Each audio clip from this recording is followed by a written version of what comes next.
Welcome back to STL Live. I'm Sarah Bernard.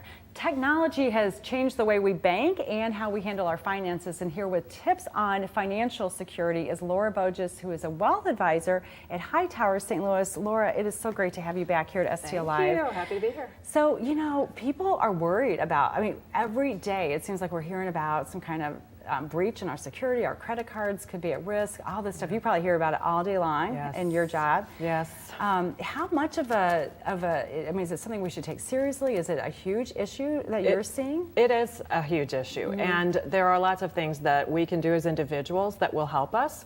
At HighTower, we've gone to great length to make sure that we're keeping our client data secure as much as we possibly can. There's never any ultimate guarantees, though, so I constantly coach my clients to make sure that they're always using encrypted email. So if I send an email out that has sensitive data in it, I want them to send back by that same encrypted email return. So we're making sure that as opposed to just sending you starting a new email chain. Is that correct. What you're saying? Okay. Yes. In fact, in some cases, if they're sending me documents, I will send them an empty, secure email so that they can send those documents back to me in an encrypted form. So when we're working with our financial advisors, then make sure that we're sending things carefully through their encrypted. Make sure that we ask them for that if it's not being provided. Yes, unless you work for a law firm or some other company where they already have encrypted email.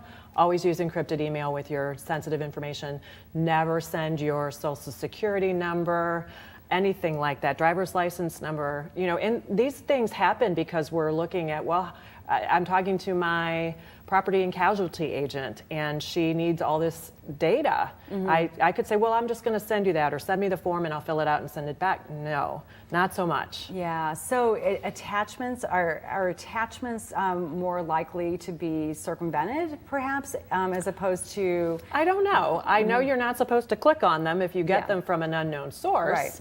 I think that anytime you're sending sensitive information, whether it's in the body of the email or whether it's in the attachment, you just want to send it encrypted. So what are some other tips that you have for the everyday consumer? I have come up with some pretty interesting ideas. Things like, and these are things I'm not doing that I need to change. And one of them is, if you're not using your computer, turn it off. Oh, I never turn mine off. No, we all leave them on, and they're attached to the internet, and we're exposing ourselves. Oh, wow, I never thought about that. Yes. So shut it down at the end of the day. Shut it down at the end of the day. The other one I thought was interesting was if you're at the grocery store or at a retailer and they ask you whether or not you want to use credit or debit, choose credit. And I thought, I've been wondering about that. Which one is the better choice? The credit is the better choice because you're not going to enter a PIN code. The debit requires your PIN code. You don't have to sign. It's a little bit faster. It's more convenient.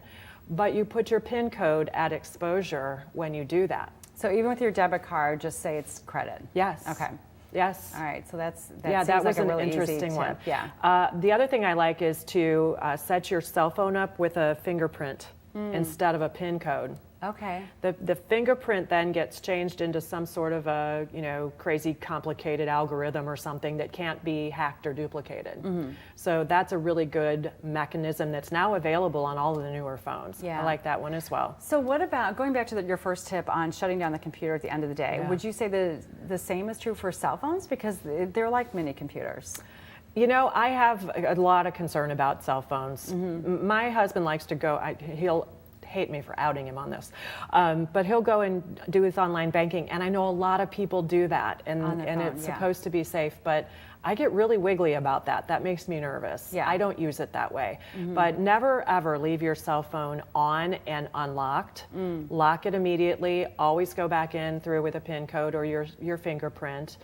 I don't do any online banking. I don't shop with my cell phone. I just think that there's too much risk there. That might just be me being crazy, but so no online banking, but for you. Do it at home. I use online banking every day. I do online banking online. I just don't do it on my phone. Okay, got it. Okay, that makes sense. Okay, also public Wi-Fi is a problem. Yeah.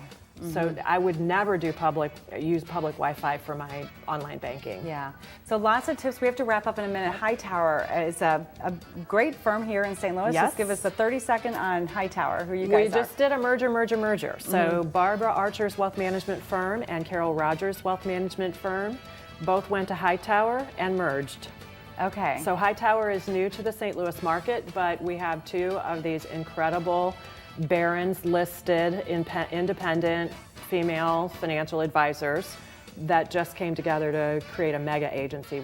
It's so exciting. Perfect, right in Brentwood, Missouri. So We're in centrally located for everybody. If you're interested in HighTower St. Louis, visit them online at HighTowerSTL.com. And there is more STL Live after this. Stay with us.